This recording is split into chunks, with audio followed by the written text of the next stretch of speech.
धन्य धन्य पद्मनाभने जंगल नाचो रसिया आगर पाचर जार जुड़ने वचमा पोते वसिया वाणिये जइए रे वैष्णव वाणिये जइए पद्मनाभ दर्शन करता सुखिया रे तइए वाणी तो वैकुंठ सरे की दर्शन दुखरारे हरिये अज्ञानु ने दर्शन दिखुए जगदाना चाहिए गोकुलती वालो पाटन प्रगट्या पद्मनाभ कहिए अज्ञानु ये प्रगट गुण गायो 28 रहिए वाली माता वीर विराजे ने सदगुरु जीवन कहिए गुरु गोविंद ना दर्शन करता तोरा सीतरिए अधमोधारण संकट निवारण भक्त वसल कहिए मोहन स्वामी ने भजोरा को 28 रहिए वारिये जय ये रे वैष्णव वारिये जय गड़ी ऊपर गड़ी आला वागे मरोजी आय रे अवसर से हरि भजवानो कहो निकन सुई रहिए रे नाना सखी मोगे रखीदा माता मंगल गाय रे कार्य अवसर कोई नव देखो तो बलियावे रे संसार सगरो काले कादो आकर मस्तक पूतो रे जाम दुष्ट तो जो कर वैसे हरि ने नामे जूतो रे हरि ने भजिए भजन तरिए नारी ने नमिए रे लाड कुल तो लक्ष्मी वरना रामारे तम रमिए रे हरि ने भजिए बीजू तरिए माया मोटी खाए रे देखत पेकत डूबता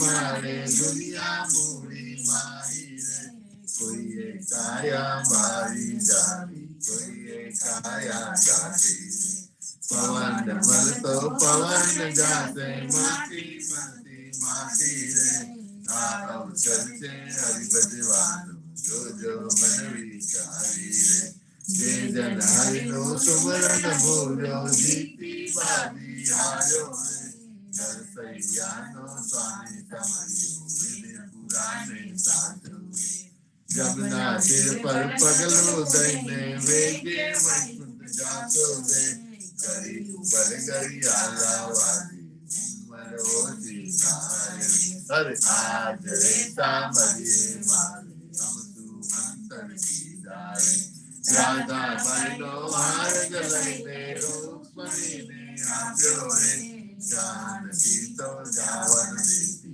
रहती मुकलो ज्योति रे ज्ञान कलु पुरुषोत्तम आगे आपो हमारा मोती रे सही साध पड़ाऊ गर गर हिंदू ज्योति रे रूपमणि ने कोटे में तो और क्या हमारा मोती रे हमारा मोती सागरियाना तुम्हारा मोती गोल रे चालों तेला चौक निहाते तना करावे तोल रे नाता बने रीति तोमारी मारे रे कृष्ण जी ने तुझे जो मारे मंदिर नावे रे बेटी बड़ी पर थोड़ा लाया देखो तीरा मोती रे दीवारे अजवारे भाइयों मरे कल्याण पुरवती रे दर्शयाना स्वामी जी हरे मसीहे आया रे राधा बने मना बने डोला मोती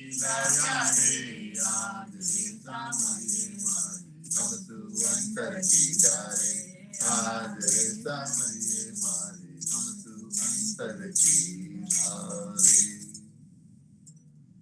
जीवन महाराज मांगू शरणु तमारू राम शरणु तमारू मर जीवन जी महाराज मांगू शरणु તમારું કષ્ટદાતને ભક્તિ આપી સર્વે ભક્તોની કષ્ટી કાપી ગુજા ગુજરનો તાર કીધું સરને લે ગુરુ સંગાતે યાત્રા વિશે મારવાને ઉગાર્યા જસ કે સૌને નિમિત્ત કરીને સાધુ શ્રી પદ્મનામ ગાંધીજી દાદા સુખદેવજી ગોપાલા જીવન દીએ કૃપા કરીને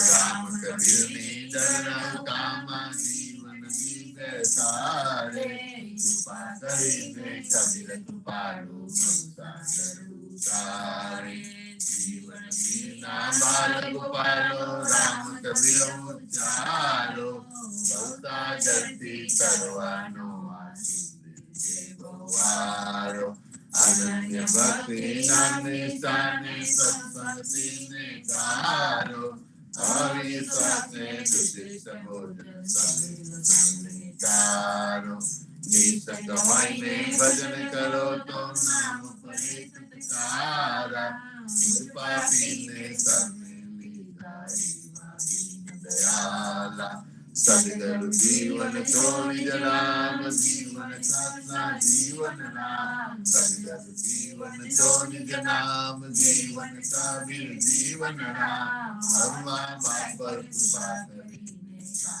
સારંગાર્યા જીવન દી મહારાજ માગુ શરણું તમારું રામ શરણું તમારું મર જીવન તમારું જીવન શ્યામને દ્વારકાદાસ રાઘવ વસંતને નરસિંહદાસ ભગવાન રઘુનાથ શ્રી જગન્નાથ જગદીશ ચંદ્ર તે સુતે અધુનાથ જગદીશ ચંદ્ર તન પ્રેમ જીવનદાસ ના અપૂર્વ દાસ જીવન દિન પરિવાર ગુરુ પરંપરા નો વિસ્તાર ગુરુ પરંપરા જે જન ગાય તે જનનું જીવન પાવન થાય ગુરુ પરંપરા જે નિત્ય ગાય ઈશ્વર કૃપા તે જન પર થાય સુમરણ જે જન કરે યમ સદન થી તે જન કરે જીવન જી મહારાજ માનું શરણું તમારું રામ શરણું તમારું જીવન જી મહારાજ માનું શરણું તમારું સ્વામી કૃપા કરો અતિ જ્ઞાની સ્વામી રે મારા સ્વામી કૃપા કરો અતિ જ્ઞાની બાજો અનેક વિચાર અચલ ભક્તિ જે છે મુક્તિ ભંડાર પાય લાગી કરું વિનંતી સ્વામી કૃપા કરો અતિ જ્ઞાની સ્વામી રે મારા સ્વામી કૃપા કરો અતિ જ્ઞાની બાજો અનેક વિચાર અચલ ભક્તિ દેતા જે છે મુક્તિ ભંડાર પાય લાગી કરું વિનંતી આનંદ આરતી હૃદય પાર હરિજન આય મેરે પ્રાણ સંત સન તાપ નિવારો જન્મ મરણ ભવ સાગર સારો સાક પાક મલી ભોજન પાઓ સત્સંગત મલી ઘર ઘર મંગલ હો સબ ગાય જન જીવન તા બલ બલ જાય આનંદ આરતી હર્ષ અપાર હરિજન આય મેરે પ્રાણ હરિજન આય મેરે પ્રાણ ચૌદ સબાનો જીવના દેવ रघुपति की आन घाट घाट रक्षा करो छोरा उचारे सियावर रामचंद्र की जय रावण कृष्ण चंद्र की जय सदगुरु श्री जीवन जी महाराज ने राम कबीर सर्वे संतों ने प्रभात राम कबीर राम कबीर राम।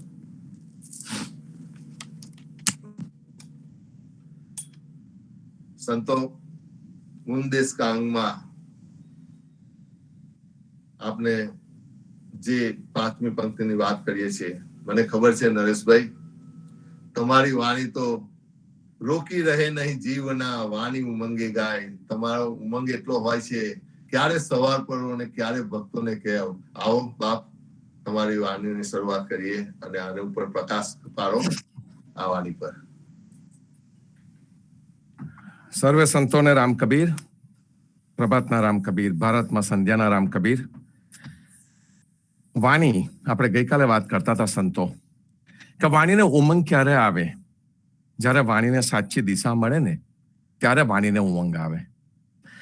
તમારી અંદર જ્યારે કોઈક વસ્તુ પ્રભુ પ્રેરિત જાગૃત થવા માંડે, સાચા ગુરુ તમને લાદ્યા હોય, એના વિચારોને સમજવાની શક્તિ તમારામાં આવવાની શરૂ થઈ હોય, તે વખતે આ જીવનજી મહારાજ કહે છે રોકી રહે નહીં જીવના. હવે વાણી નથી રોકાતી. આપણે વાત કરતા હતા આઈ થિંક 2 દિવસ પહેલા બાળ વીરોની વાત કરતા હતા. એમાં નચિકેતાની વાત કરી, કાદરીની વાત કરી.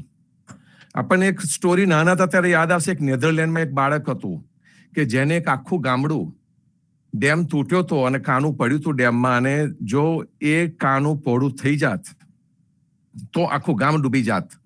તો એ બાળક ત્યાં જઈને ઊભું થઈ ગયું અને પોતાનો હાથ ધરી દીધો અને આખી રાત ઠરીને પણ ઊભું રહ્યું તે જગ્યા પર અને આખા ગામને બચાવી લીધું. ઘણા બધા બાળવીરો, અગત્ય એ પણ એમાંના એક છે કે જેને આખા દરિયાને રોકી લીધો. આ બધી બોધ કથાઓ, બાળ કથાઓ આપણને એક સુંદર જીવન બતાવતી જાય.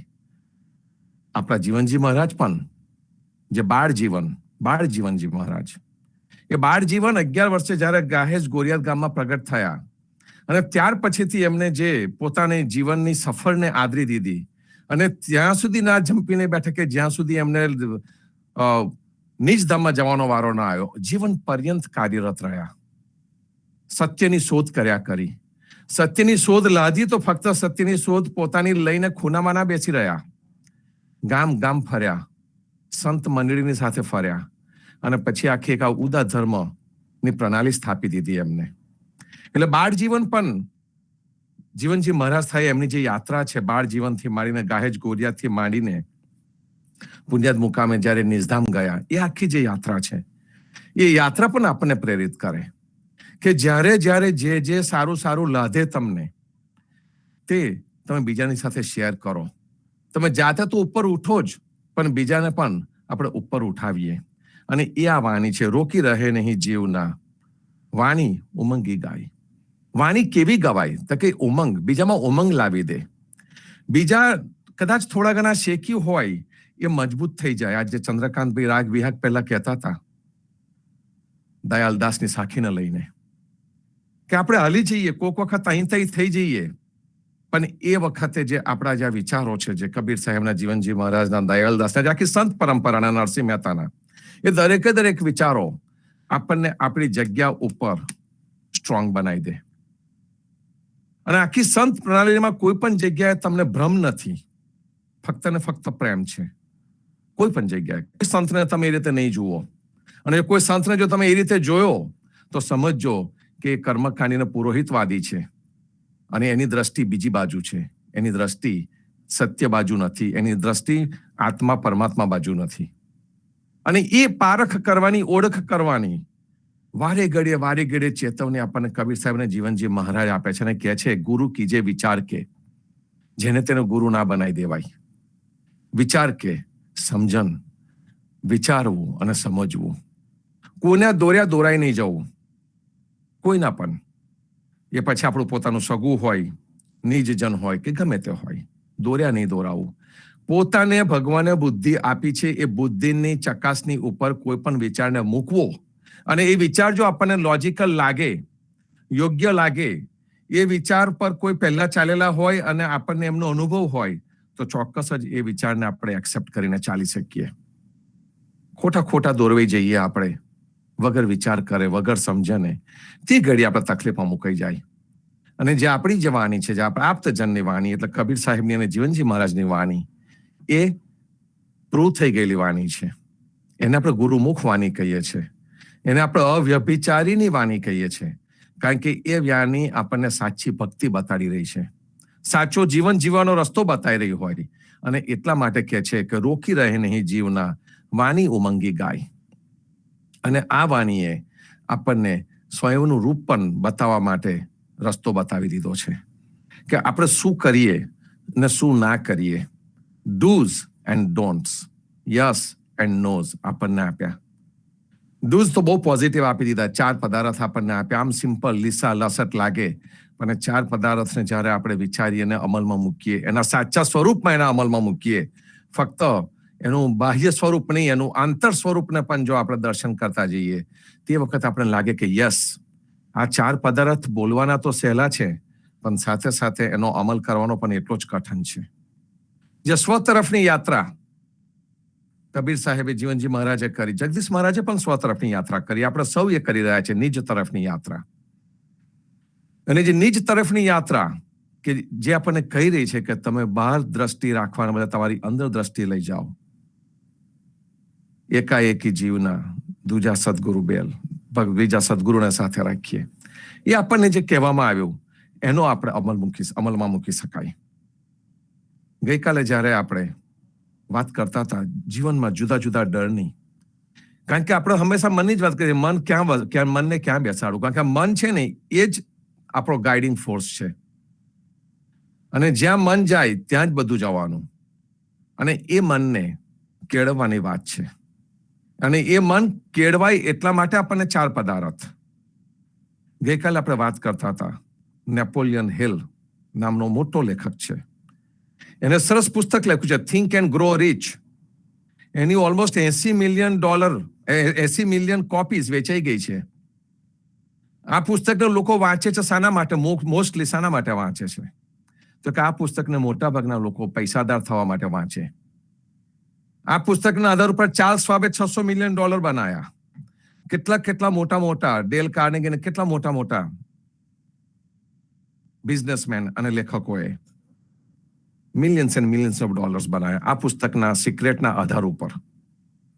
અને આની અંદર એ નેપોલિયન હિલ આપણને ચોખ્ખા શબ્દોમાં કહે છે કે દરેક જે પહેલું જે દ્વંદ્વ યુદ્ધ શરૂ થાય એ આપણા મનમાં થાય. અને જે મનમાં યુદ્ધ શરૂ થાય, મન એક વખત સમજણ કેળવી લે, સાચી બુદ્ધિ કેળવી લે, અને જ્યારે સાચી બુદ્ધિ કેળવી લે તે વખતે એને જે સમજણ આવી જાય, એ સમજણથી એના જીવનના બધા ડર જતા રહે. ગઈકાલે 2-3 જણના ફોન આવ્યા હતા અને કહેતા હતા કે તમે જે ડરની વાત કરી, એ ડર તો અમને રોજે રોજ સતાવતો હોય છે, તો એ ડર વિશે થોડી વધારે વાત કરજો. એ ડર વિશે વાત કરવાનો કોઈ અર્થ નથી. ડર તો આપણને છે જ. અને આ જે ડર છે એ વેલ નોન છે, કોઈ છુપા ડર નથી. આ જે ગઈકાલે આપણે વાત કરી હતી, દરેક ડર, એમાં આપણે ગરીબીનો ડર, ટીકાનો ડર, નિજજનનો ખોવાનો, પ્રેમીજનને ખોવાનો ડર આવે, માંદગી આવે, ઘડપણ આવે, મૃત્યુ આવે. These are all realities of life. એ ડરની વાત આપણને બધાને ખબર છે. આ ડરને કેવી રીતે કાઢવો એ મુખ્ય વસ્તુ છે. અને ડરને કાઢવા માટે જ આપણે કબીર સાહેબ અને જીવનજી મહારાજના જે વિચારો છે એને દ્રઢીભૂત કરવાના રહ્યા. કારણ કે જીવનજી મહારાજ અને કબીર સાહેબના જે વિચારો અને જેને આપણી પરંપરાએ જાળવી રાખેલા છે, એ વિચારો આપણા મનમાંથી દરેક ભયને દૂર કરી દે.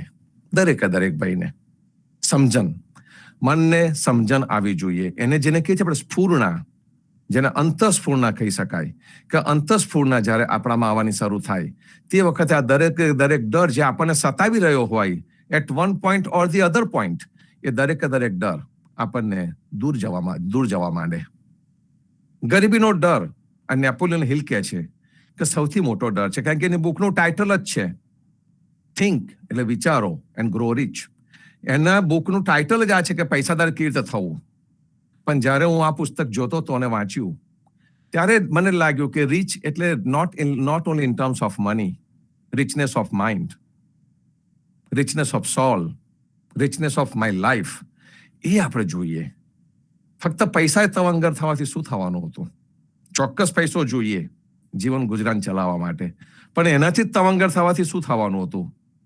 At the end of life આપણે બધું મૂકીને જવાનું છે. અને આ શબ્દ પણ લીસો થઈ ગયો છે કે બધું મૂકીને જવાનું છે. મૂળ વસ્તુ એ છે કે જે સાચી સમજણ, જે ટ્રુ રિચનેસ ઓફ લાઈફ, જે જોય ઓફ લિવિંગ, જે જીવનજી મહારાજ આપણને બતાડી, એ છે કે આપણા જીવનને હંમેશા સમૃદ્ધિ કોણ બક્ષી શકે? જીવનને સમૃદ્ધિ. હું પૈસાની સમૃદ્ધિની વાત નથી કરતો, એ સમૃદ્ધિની વાત છે અહીંયા. અને એટલા માટે જયારે નેપોલિયન હિલે ગરીબીની વાત કરી ત્યારે એને કહ્યું કે ગરીબી જ દરેક વસ્તુનું મૂળ છે અને ગરીબી પહેલી હટાવી પડે. અને ગરીબી કેવી રીતે? ગરીબીમાં શું થાય છે? તો કે ગરીબી તમારી કલ્પના શક્તિને ખલાસ કરી નાખે, તમારા મનને નિરાશ કરી નાખે, તમે ધ્યેયહીન થઈ જાઓ, જીવન જીવવા જેવું ના લાગે, અનિદ્રા આવે, હંમેશા ને હંમેશા વ્યગ્રતા દેખાયા કરે આપણામાં. અને એ દૂર કરવા માટે ગરીબી હટાવી પડે એવું નેપોલિયન હિલે કહ્યું. અને એને ટેકનિક્સ બતાવી કે કેવી રીતે પૈસા બનાવાય. મૂળ વસ્તુ એ છે કે આપણો સમાજ પણ, જેને માઇગ્રન્ટ સમાજ કહીએ, કે આપણે ગામડામાં હતા, પાછી એક ગામથી બીજા ગામમાં આપણા સગાવાલાને વસાવીને આપણે ભગતોના ગામ ઉભા કર્યા, પછીથી શહેરમાં આવ્યા. આ દરેકે દરેક જે આપણી જર્ની છે, એ દરેક જર્નીમાં આર્થિક કારણ પહેલું જ છે. અને ત્યાર પછી આપણે શહેરમાં આવ્યા, પછીથી આપણે પરદેશમાં આવવાના શરૂ થયા. અને પરદેશમાં આવીને જ્યારે આપણી પાસે સમૃદ્ધિ આવી છે, આજે ભક્ત સમાજ સમૃદ્ધ થયો છે પૈસાની દ્રષ્ટિએ, એ વખતે વિચાર તો કરવો જ પડે કે હું બીજી કોઈ રીતે તો પાછો નથી પડી ગયો ને, કે બીજી બાજુ તો નથી ખેંચી ગયો. અને એ જ્યારે વિચાર કરવાનો શરૂઆત થાય ત્યારે જોય ઓફ લિવિંગ, જેને કહે કે મારું જીવન સમૃદ્ધ થાય, પૈસા ટકા તો હું સમૃદ્ધ થવો જ. તો જ્યાં ગરીબીનો ડર છે, એ ગરીબીનો ડર દૂર કરવા માટે આપણે ફક્ત જીવનજી મહારાજ અને કબીર સાહેબનું જીવન જોવાનું. એ લોકો પૈસાએ તવંગર તો સહેજ પણ નતા, એક વનકર ને બીજો કૃષિકાર.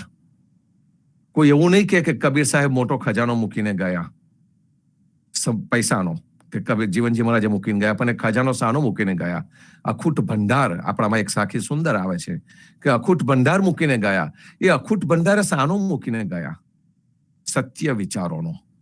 આપણી બ્રહ્મજાળ તૂટી જાય એ અખૂટ વિચાર મૂકીને ગયા. અને એ વિચારો નવાથી આ બીજો જે ડર છે નીકળી જાય, ટીકાનો ડર. કબીર સાહેબની ટીકા કેટલી થઈ હતી આપણને ખબર છે. ઉલટ રાહ ચલાવી, આપણે ઊંધી રાહ ચલાવી એમને. જીવનજી મહારાજની પણ ટીકા થયેલી છે, એમની પણ પરીક્ષા થયેલી છે. દરેકે દરેક ટીકાનો સામનો કર્યો, અને સામનો કરવા માટે શું હતું? એમની પાસે સાચી સમજણ હતી. જ્યારે તમને સમજણ હોય કે હું સાચા રસ્તા ઉપર ચાલું છું, પછી લોકો ટીકા કરે, હુ કેર્સ? હાથી પોતાની ચાલ ચાલ્યા જ કરવાનો, કૂતરા ભૂખ્યા જ કરવાના. તમારા મન સાથે તમારે સમજણ અને કેળવણી લાવવાની કે હું જે કરું છું એ સાચું કરું છું, અને પછી એની ટીકા થાય તો થવા દેવાની. કારણ કે ટીકાકારો જ્યારે ટીકા કરવા માંડે ત્યારે સમજવાનું કે તમે સાચા રસ્તા ઉપર છો. તમને જ્યારે કોઈ બીજી બાજુથી ખેંચવા માંડે કે આ રસ્તો યોગ્ય નથી, તો પાછો આય, તે વખતે કદાચ તમારે સમજવું કે yes, I am probably on the right path.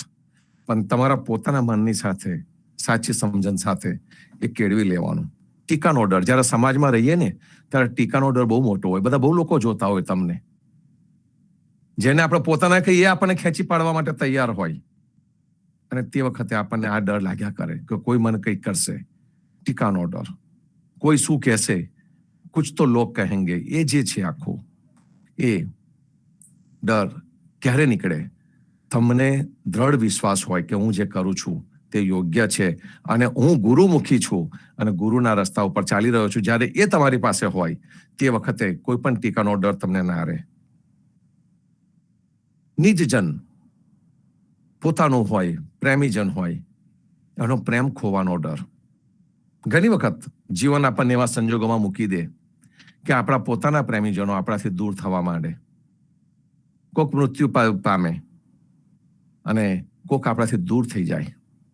અને તે વખત આપણને લાગે કે મારા જીવનમાં હવે કશું નથી રહ્યું, ખાલીપો લાગવા માંડે, એકલું લાગવા માંડે.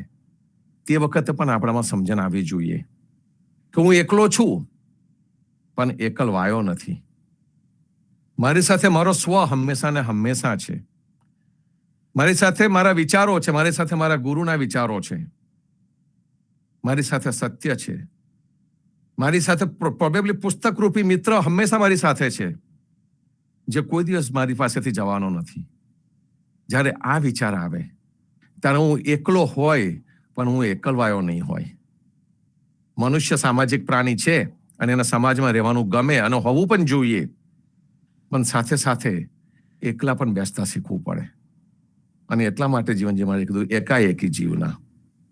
કોઈક વખત પ્રેમચંદ મહારાજને જ્યારે હું એકલા વાડી પર બેઠેલા જોઉં છું ત્યારે મનમાં આવે કે yes, this is the way.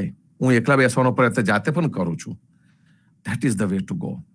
Talk to your self. બીજા સાથે વાત કરશો તો વાતોના વડા થવાના, અને જે કચરો મગજમાં પેસે કચરાને કાઢતા પાછો પ્રયત્ન કરીને કાઢવો પડે કે પેલો આ ખાઈ ગયો, પેલી આ ખાઈ ગઈ, અને એ કચુંબરમાં પડવા કરતા એકાએકી જીવના. પ્રેમીજનના ખોવાનો ડર ત્યારે નીકળી જાય કે જ્યારે તમને લાગે કે તમે એકલા હશો પણ એકલવાયા નથી. તમારી સાથે હંમેશા ને હંમેશા તમારો સ્વ તો છે અને છે જ. તો આ ડર પણ નીકળી જાય તમારો. પછી આવે માંદગીનો ડર. માંદગી શરીર છે એટલે શરીરને જે 6 વિકારો છે તો લાગવાના જ. યક્ષીન થવાનું અને છેવટે નાશ પણ પામવાનું દરેકનું થયું છે. એ રામ હોય, કૃષ્ણ હોય, કબીર સાહેબ હોય કે જીવનજી મહારાજ હોય કે આપણે હોય. તો જે માંદગી છે એ માંદગી માટે શું કરાય? તો આપણામાં તો આહાર વિહારની શુદ્ધતા આપેલી છે. તો ચોક્કસ આપણે આહાર વિહારની શુદ્ધતા રાખીએ, શરીરની કાળજી રાખીએ, એક્સરસાઇઝ કરાય, ડાયટિંગ પણ કરાય.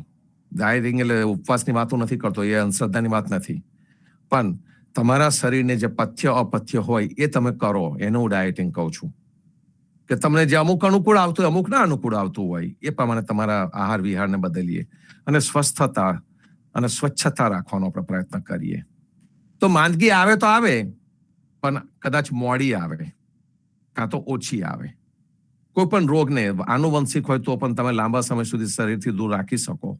વહેલો મોડો આવશે, પણ જ્યારે આવે ત્યારે પણ તમે તમારી પોતાની કાળજી કરતા હોય તો ચોક્કસ જ આગળ વધી શકાય. ઘડપણ બહુ મોટું દુઃખ, બહુ મોટો ડર. મારે લાંબુ નથી જેવું ઘણા લોકો કે મારે નથી લાંબુ જેવું, કમ કે મારે ગયડા નથી થવું. તમારા હાથમાં નથી આ વસ્તુ. ઘડપણને તમે શાનપણ સાથે સરખાઈ શકો, સાચી સમજણ સાથે સરખાઈ શકો. અને જે ઘડપણ છે એ દિવસો તો best days of the life. તમે 3જી પેઢી જોતા હોય, 4થી પેઢી જોતા હોય, જ્યારે જીવનમાંથી બધા ડંખ ખલાસ થઈ ગયેલા હોય, આખું જીવન તમે પાર ઉતરી ગયેલા હોય, એ પાર ઉતરી ગયેલું જીવન હોય, ડંખ વગરના થઈને બેઠા હોય, દરેકના માટે એકલો પ્રેમ જ ઉદ્ભવતો હોય. This are the golden years. જીવનના સારામાં સારા વર્ષો એ આ ઘડપણના દિવસો, સમજણના, શાનપણના. અને એ સમજણ અને શાનપણ પાછળની પેઢીને આપવાના દિવસો એ આ બધા દિવસો. શાંતિથી બેસવાના, જેને આપણે કહીએ વિશ્રામના દિવસો. રિટાયરમેન્ટ આપણે એટલા માટે કહીએ છીએ ને કે વિશ્રામના દિવસો છે. પછી આ વિશ્રામના દિવસોને આપણે સોફા પર બેસીને કચુંબર જોઈને કાઢી નાખીએ, એમાં આપણી ભૂલ. એ દિવસોને આપણે બેબી સિટિંગમાં જ કાઢીને એમાં એમાં જ ધ્યાન રાખીએ તો એ આપણી ભૂલ. આપણામાં એ શાનપણ હોવી જોઈએ કે મારો આ અમૂલ્ય સમય જે મને મળ્યો છે, જે મેં જીવન પર્યંત મેળવ્યું છે, કેળવ્યું છે, એનો ઉપયોગ હું શું કરી શકું. એ જ્યારે સમજણ ને શાનપણ આવે ને ત્યારે ઘડપણ ના સોનેરી દિવસો આપણને સારા લાગે, બોજરૂપ ના લાગે. આ ઘડપણ.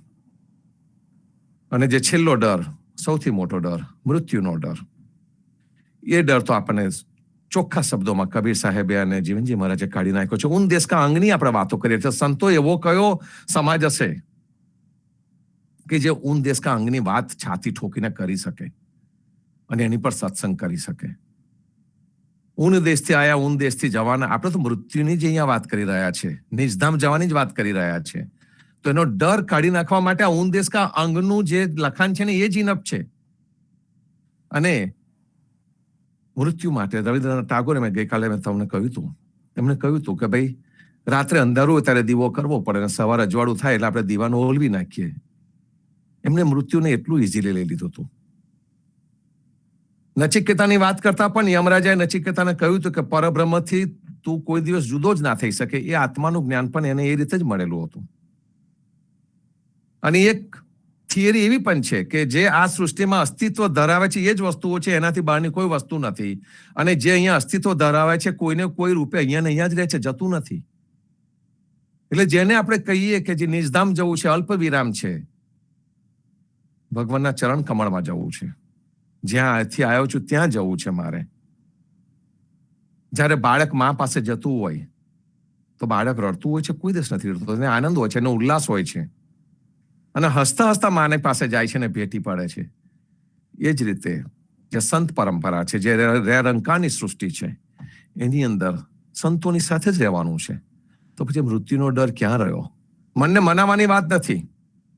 જે રસ્તે સંતો ચાલી ગયા છે, જીવનજી મહારાજને જે સ્વપ્નાંતર થયેલું છે ને આપણને જે વાત ખબર છે કે સ્વપ્નાંતરમાં પણ જીવનજી મહારાજ વાત કરતા કરતા ચોક્કસ ખાતરી કરતા હતા કે હું ક્યાં જઉં છું, અને પૂછે છે કે આટલા આટલા સંતો ત્યાં છે. એ દ્રઢ વિશ્વાસ આપણે રાખવો રહ્યો. જે રસ્તા ઉપર ચાલ્યા છે આપણી સંત પરંપરાના સંતો, એ પરંપરામાં દ્રઢ વિશ્વાસ રાખવાનો, આપણા પૂર્વજોના શબ્દો પર વિશ્વાસ રાખવાનો. અને તો આ જે ડર, આ 6 ડર, અને આ 6 ડરની અંદર દુનિયાના બધા ડર આવી જ જાય છે. They are all inclusive. અને ક્રમશઃ ધીમે ધીમે આ જે ગરીબીના ડરથી માંડીને મૃત્યુનો ડર, ગરીબીનો ડર ઠેઠ નીચલા લેવલનો છે, મૃત્યુનો ડર ઠેઠ ઉપલા લેવલનો ડર છે. એ દરેક ડર ફક્ત ને ફક્ત સમજણથી જ દૂર કરી શકાય. મનોસ્થિતિ, જે તમારા મનની જે સ્થિતિ છે, એ મનની સ્થિતિથી જ તમે એને દૂર કરી શકો. બીજા કોઈ પણ રીતે એને દૂર ના કરી શકાય. અને એ મનની સ્થિતિ કેળવવા માટે સાચી ભક્તિ તમારે જોઈએ. કર્મકાંડ રૂપી જે ભક્તિ છે ને, એ ભય અને ડર ઉભો કરે છે. હું આ નહીં કર્યું તો આવું થશે, હું આવું કરીશ તો આવું થશે. જેને કહીએ કે ફળની આકાંક્ષા વાળી કે ડર દૂર કરવા વાળી જે ભક્તિ, આ કર્મકાંડની ભક્તિ, એને જીવનજી મહારાજે અને કબીર સાહેબે દૂરથી નમસ્કાર કરીને દૂર કરી દીધી. આપણા બધાના માટે દૂર કરી દીધી.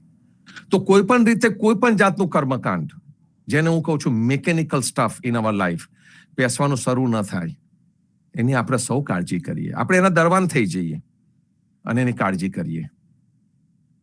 આ આપણને વારસામાં મળેલું છે, એને ફક્ત કેળવવાનું છે.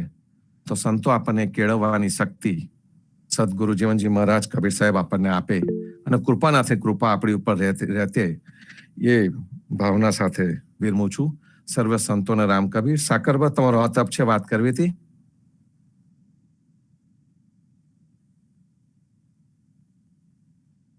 કદાચ ભૂલથી હાથ અપ થયો હશે. સર્વ સંતોને રામ કબીર. મળીએ ભાઈ. રામ કબીર, રામખેડ સાકરબા. સર્વે ભક્તોને થેન્ક યુ. કારણ કે નિંદક નૈરે રાખીએ આંગન કુટી છવાય, બિના સાબુ બિના પાણી કરે નિર્મલ સુહાગ. કોણ? સદગુરુ કબીર સાહેબ કે છે. એમને બહુ વાવાઝોડા વંટોળ આવ્યો હતો, તો કબીર સાહેબે કાળા માથાના માનવ ઉપર પ્રકાશ ફેંકતા કહ્યું કે સારા કામનો આરંભ કરીશું તો વંટોળ તો આવશે ને આવશે જ. આપણને ભય સતાવે જ છે, નાના મોટા દરેક ભય સતાવે છે. પરંતુ કબીર સાહેબે સાથે સાથે આદેશ આપ્યો છે. કયો આદેશ આપ્યો? કે આંગણામાં એક વેલ એવી આવે છે, તે ઉગી નીકળે છે અને એને પાણી ના જોઈએ, કશું જ ના જોઈએ. એવી રીતે વેલ સમય થાય એટલે ઓટોમેટિક ઉગીને ચડી જાય, લીલી છમ થઈ જાય, અને પાછી સમય આવે તો એ કરમાઈ જાય. એવી રીતે તમે આંગણામાં તમારો નિંદક રાખો, નિંદકને આંગણામાં રાખો. અને એ સાબુ નથી મોકતો, પાણી નથી મોકતો, એના મોરેથી આપણો પાપ ધોવાય છે. પણ કબીર સાહેબ કે છે આપણું પાપ ધોવાય છે. એનાથી ડરશો નહીં, મત ડરો, અને આપનું કામ કરતા હોય તે કરતા રહો. Thank you. રામ કબીર સર્વે ભક્તોને રામ કબીર, રામ કબીર. જો આપણા પૂર્વ, આપણી જૂની પેઢી અને અંગ્રેજીમાં થેન્ક યુ કહે છે. ભગવાનનો અને કૃપાનાથનો જ આભાર મનાય, અને આપણા ગુરુઓનો. ખૂબ સુંદર. મને વિચારો બહુ ગમે કે નિંદકને હંમેશા પાસે જ રાખવો, કે જેથી આપણે હંમેશા ચેતતા રહીએ અને આપણને સીધા રાખે. સર્વે સંતોને રામ કબીર. સમય થયો છે. રામ કબીર, રામ કબીર. રામ કબીર સર્વે ભક્તોને રામ રામ કબીર.